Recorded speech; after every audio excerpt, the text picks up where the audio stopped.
The Beatitudes are among the most familiar words in the Christian tradition, and perhaps among the most unsettling.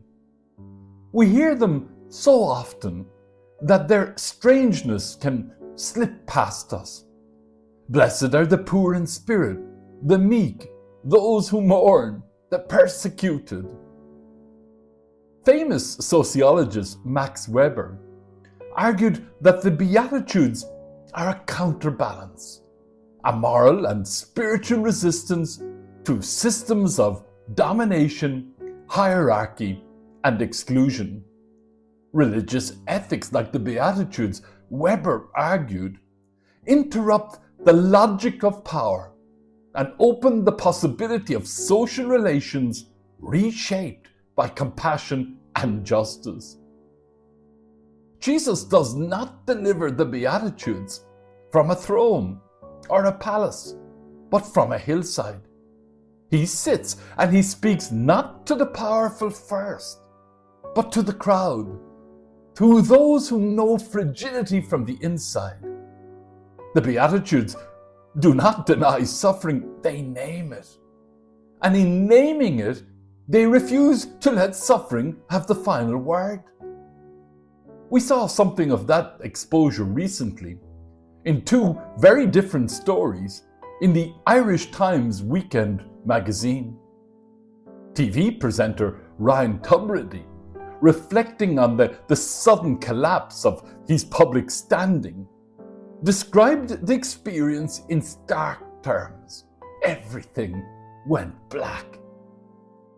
For someone whose life had been lived under lights, studio lights, public attention, affirmation, the loss was not merely professional but existential. It was a moment when the scaffolding of appearance fell away, leaving only vulnerability. That phrase, everything went black, resonates with the Beatitudes more than we might expect.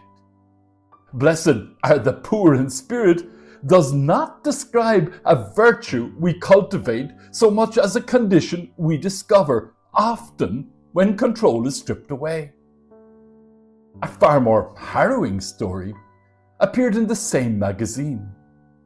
Senator Pauline Tully's account of surviving a brutal attack by her former husband. Here, vulnerability is not metaphorical, but embodied. Her survival is not inspirational in a sentimental sense. It is costly, ongoing, and marked by trauma. Yet in telling her story publicly, she refuses silence, not in a spirit of revenge, but in truth. Blessed are those who mourn. Blessed are the weak. Blessed are those who hunger and thirst for justice. These Beatitudes are not pious abstractions when read alongside such testimony. They name lives that endure rupture and yet resist being defined by violence. In that resistance, something else comes into view, not dominance, but dignity. This is where the prophet Zephaniah offers a crucial lens. Seek the Lord, all you humble of the earth. I will leave among you a people humble and lowly. Humility here is not passivity or self-erasure. It's a way of standing in the world without illusion, without the pretense that we are self-sufficient or invulnerable. Henry Nouwen names this with characteristic clarity. To live with humility is to live without pretense, to trust what is true rather than what merely appears powerful. Humility strips away performance. It allows the truth of our dependence on God and on one another to be seen. The secular philosopher Martha Nussbaum arrives at a remarkably similar conclusion from a different starting point.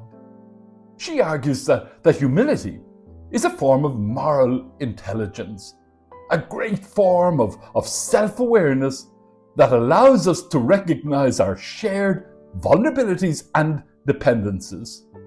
In other words, humility is not a religious retreat from reality. It is a lucid engagement with it. This shared insight helps us hear Paul's words to the Corinthians without embarrassment. Not many of you were wise by human standards. God chose what is foolish in the world to shame the wise. Paul is not romanticizing weakness, nor condemning intelligence. He is exposing a deeper truth, that systems built solely on status, achievement, and control cannot mediate grace. Richard Rohr captures this paradox when he writes that true spiritual power lies not in dominance, but in surrender, in embracing our foolishness so that divine wisdom can be revealed. Surrender here does not mean collapse. It means consent. The consent to be human, finite, and receptive. That consent is what the Beatitudes ultimately invite. They do not glorify suffering, but they refuse to let suffering be wasted. They counterbalance a world obsessed with appearing strong by blessing those who tell the truth about fragility. They counterbalance domination by naming gentleness as strength, mercy as wisdom, and humility as clarity. In a culture that often rewards noise, spectacle, and control, the Beatitudes speak quietly, but they endure. They do not promise that everything will be fixed. They promise that nothing lived truthfully is lost. And that perhaps is the deepest counterbalance of all. Amen.